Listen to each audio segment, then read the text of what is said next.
that the interest rate cut that had been announced on small savings, something that had led to a lot of hand-wringing, has now been reversed by the government. Interest rates on small savings, PPF, had been cut for a second time and had led to a big reaction. But now, as you can see, Finance Minister Nirmala Sitharaman tweeting that interest rates of small savings schemes shall continue to be at the rates which existed in the last quarter of 2020-2021. That's the rates that prevailed as of March 2021. The orders have been issued by the oversight shall be withdrawn. So that order of the rate cut has been withdrawn. A very interesting U-turn done on this order that had been given yesterday that had led to much outrage. It affected a lot of the elderly people in the country, as they're the ones who have money put in this in small savings schemes, including national savings certificates and public provident fund. It was a huge cut that had been announced of up to 1.1% for the first quarter of 21-22. It was considered a massive blow to the middle class depositors. So after that reaction, and given that people are reeling still from 2020, the lockdown, coronavirus, and the impact it's had on the economy, the government now withdrawing that order. Nirmala Sitharaman tweeting just a short while ago that this order had now been withdrawn. The interest rates on PPF had been reduced from 7.1% to 6.4%. And this is something that had upset, of course, many in the middle class, given that, as we said, they're already reeling from the economic impact that this last year of the lockdown and the coronavirus pandemic has had. So the government rethinking that decision and now reversing it. So an interesting and a rare U-turn by the government on this issue of cutting interest rates on small savings. It was meant to come into effect from today. When interest was cut on the national savings certificates and public provident fund. So that decision now withdrawn, and the finance minister Nirmala Sitharaman tweeting just a short while ago that interest rates of small savings schemes of the GOI shall continue to be at the earlier rate, that is in March, and the order issued has been withdrawn. Sunil, very interesting, as I said, a rare U-turn by the government, but this slash had gotten quite a reaction. It would impact the elderly, it would impact the middle class. So good news. Well, Gargi, you must remember that voting is taking place. This decision last night was taken by bureaucrats, something that has now completely taken the finance ministry and the top echelons of the government, from the prime minister downwards.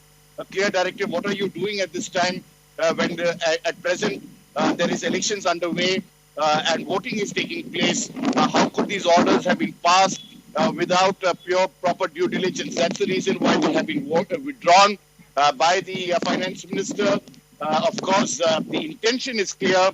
How they will go over this will have to be seen. But definitely the big and most important point is that because of the political impact, as India and parts of Bengal and Assam go for voting, this decision of reducing the interest rate, remember, the finance ministry decision must have had due diligence in terms of going through that entire process of why they wanted to do it, because the government has already made its intention clear in terms of how it plans to borrow in the coming fiscal, that is from April 1st till September, nearly 60% of the fiscal deficit, and that's the reason why they wanted to ensure that even small savings, though it hurts the common man, especially senior citizens, and actually across the board, all taxpayers, be it in the Provident Fund, in the Kisan Vikas Patra, in the small savings deposits, the poor get affected.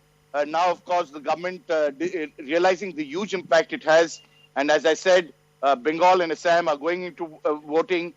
There's this tweet that has come out from the finance ministry saying that this stands withdrawn immediately. So clearly, the government doing damage control at this stage, and the decision to keep it on hold and withdrawing this decision has been taken.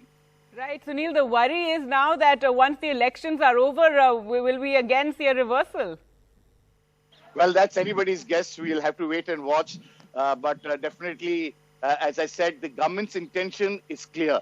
They need to do this because they need to borrow and get the fiscal deficit under control. there is they want to finance and ensure that nearly 60% of it takes place in the first quarter itself.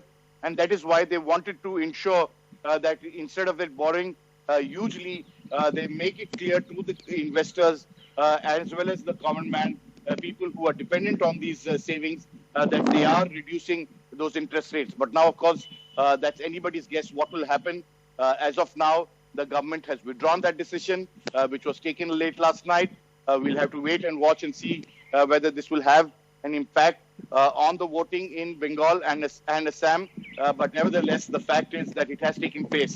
One curious point, Gargi, is, of course, what has happened to the Election Commission and its role. Were they the ones who preempted it? How did this decision come about?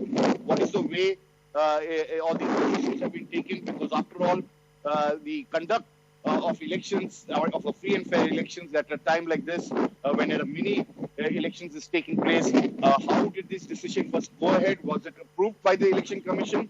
And now the decision to withdraw, does it have the approval of the Election Commission? Because after all, they keep talking about Article 320, about the fact that they have been empowered by the Constitution. What role did the Election Commission have to play on this is important.